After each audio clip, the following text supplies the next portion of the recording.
Hello people, in this video let us look at this book, Case Discussions in Obstetrics and Gynecology.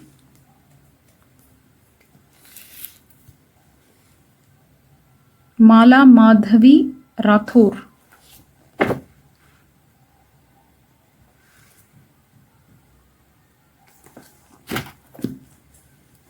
This is a little fat book. Let's look inside. This book looks nice because there are questions and answers, very useful.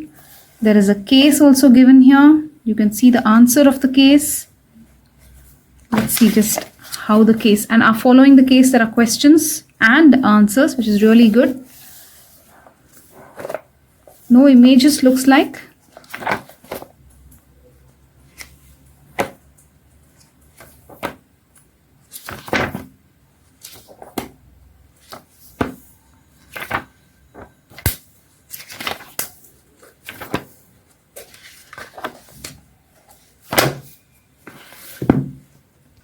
Let's look at the contents now in obstetrics. Complications, hypertension, what else? Previous cesarean section, very important. All these are the kind of cases that you will get in your exam, especially this one. Previous cesarean section, very common to get such cases. Then you can also get antepartum hemorrhage is possible. You can get an anemia in pregnancy. You can get diabetes in pregnancy. You may get.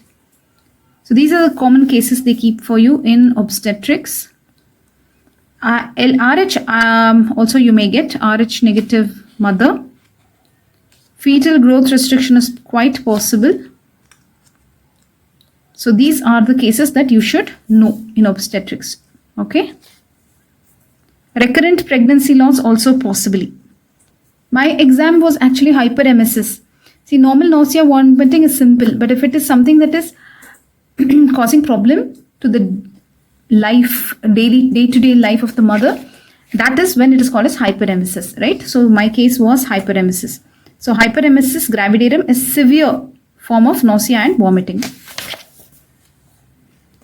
So there are multiple cases given under each of the heading. So here you have case 1 and they're talking about all the questions and answers. Guys, focus. And then they have given case 2.